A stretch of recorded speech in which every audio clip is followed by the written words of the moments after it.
Guys, welcome back.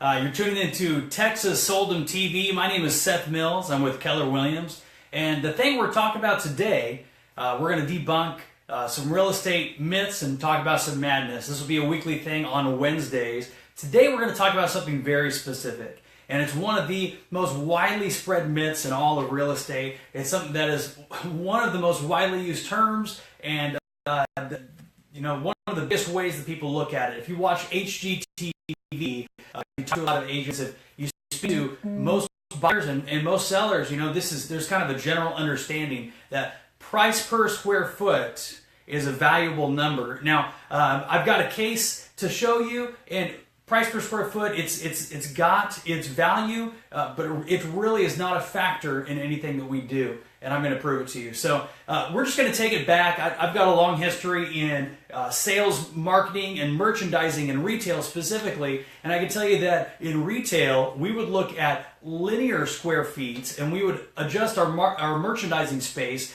by the volume per linear foot. Now, same deal, when I go to Kroger, I shop for a bag of flour. I'm looking at price per square foot, that price per ounce over anything else. So that's the way that I shop. It's a good value, right?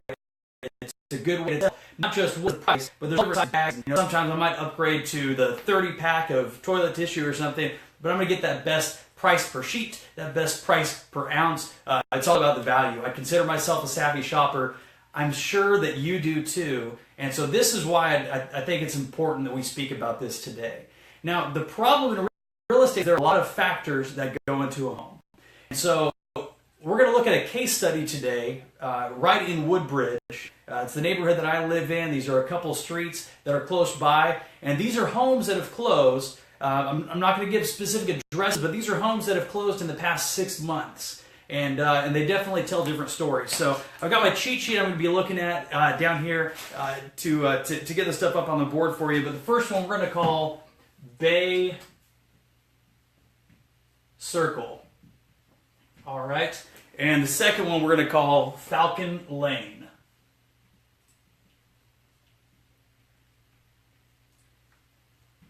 All right, so here in the middle, I'm going to have a couple of average numbers, really just a couple, just to put things in perspective so you can understand that these two homes aren't out of whack. And these are the Woodbridge averages, the neighborhood averages, in the same time frame, the same type of homes, right? Okay, so Bay Circle, this is our first example. This one sold for $126.10 per square foot. Now over on the other side, Falcon Lane sold for $103.79. So a big difference there. You can see there's about a $23 difference in price per square foot. That's major. That's a 21% difference. So that's a fifth difference, 21%. That's a pretty big number when you're talking about home purchases, when you're talking about one of the largest investments you'll ever make. All right, so $126 a square foot. This home was built in the year 2000, not the year 3000. That's the year 2000. Oh, I should say the Woodbridge average for price per square foot, we're going to mark right here. I'm going to write it a little bit smaller, but it's right at about 118. So we got one a bit lower and one a bit higher, right? Okay, so Falcon Lane was built in 2003. And again, these homes are pretty typical. The Woodbridge average is built in 2006. So again, a little bit older than the average, but still in the same decade at the very least, in the same time frame. All right, these both have two-car garages. These are both four-bedroom homes.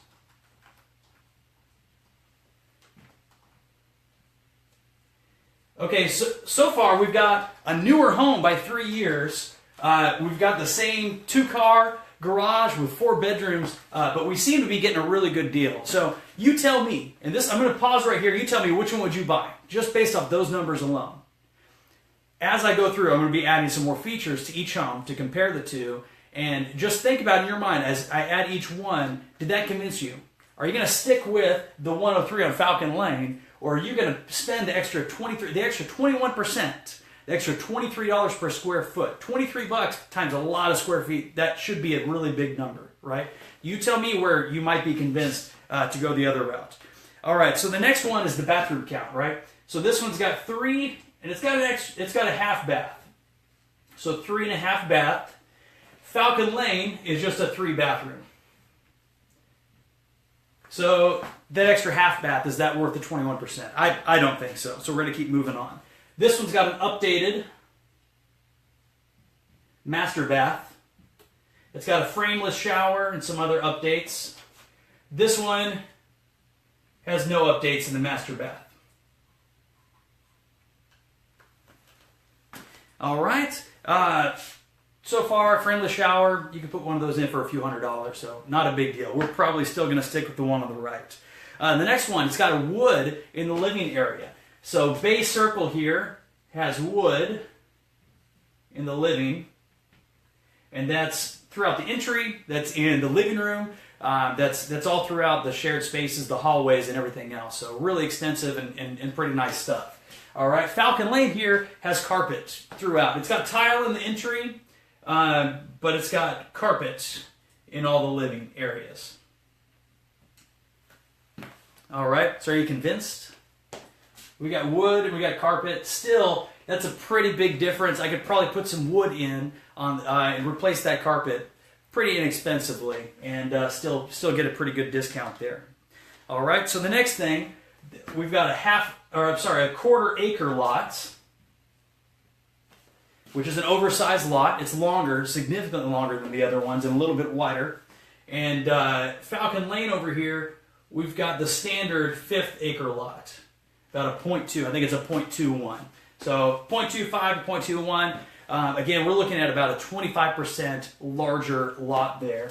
So are you convinced yet? Well, a little bit extra land. We're not talking about acreage, seriously. So still, we're probably going with the one on the right. All right? Now, this lot happens to have a golf course view. Wow. Now we're talking. And this one's just a standard interior lot. All right? So now we're really adding a difference, right? So we've got a plus here, we've got a plus here, we've got a plus here, a plus here, a plus here. We're starting to stack some things in favor of base circle, and I'm starting to be able to see why I might have sold for more, right? This thing still, it's missing a half bath, no updated bathroom, carpet, interior lot, and such. Now we get to the big things. This thing has got a pool, 2 O's in pool, and a spa. This one's got no pool. I'm going to whip through these last couple ones. And this one's got an extended patio. Getting sloppy down here at the bottom. And a fire pit. So really nice outdoor living area. This one's just got a standard covered patio. So you can see in just about all the regards as far as custom features, Base Circle has got it. Now let me tell you something just in general. I'm going to erase these things that we've got the same, right? So we're going to count bathroom count in with it. So right here in the center, I'm going to show you some more details on this. This one on the left, 27, 36 square feet. Really a nice size home. And for a 4-bedroom, that gives you ample space. You can stretch some of those rooms out. That gives you room. And we're just speaking generally, right? You still have room for a game room or a children's retreat, a den. You have room for a study if you want to be productive at home, that office. This one, on the other hand, is a little bit larger at 3111.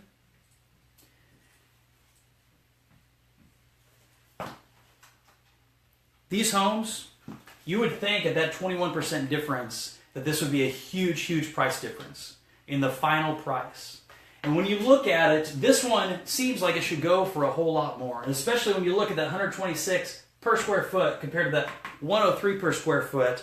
I mean, it would stand to reason if it's 21% increase in that ratio, then it should be a 20% increase in price, right? Well, I'll show you that it's only a 6% difference in overall price. 6% difference in overall price. The average,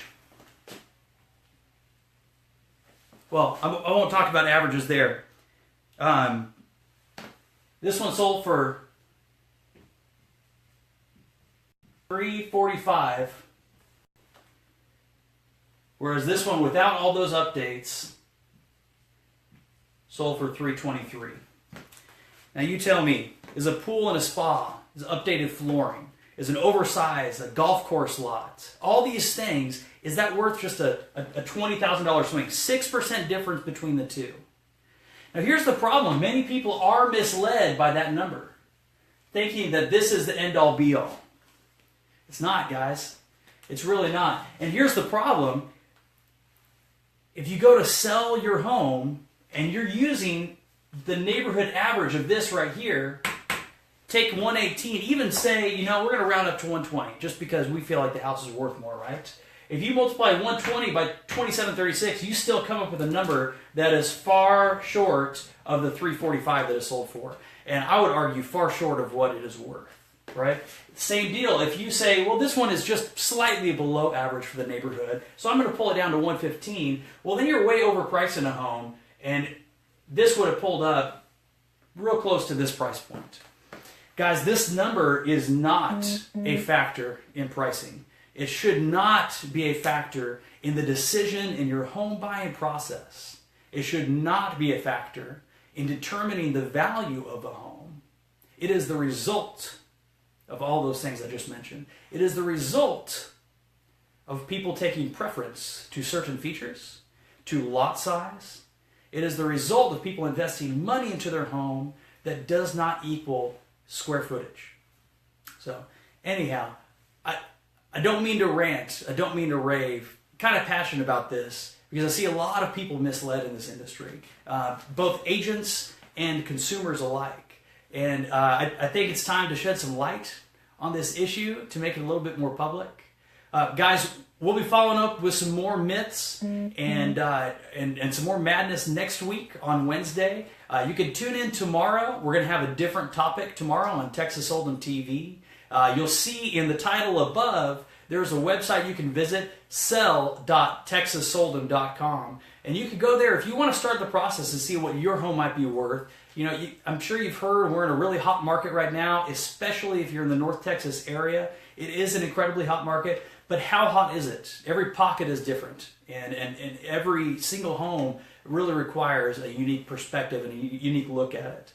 Well, to start that process, go to sell.TexasSoldEm.com. I'll take a personal look at the comparable homes that it decides to send you to give you a price range for your home and what it might be worth, right? We can start that conversation and perhaps we can follow up and get something a little bit more in line with what is accurate.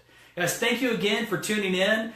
You can share this video, like my Facebook page. You can find me on YouTube, and you can see me tomorrow. All right, have a great day.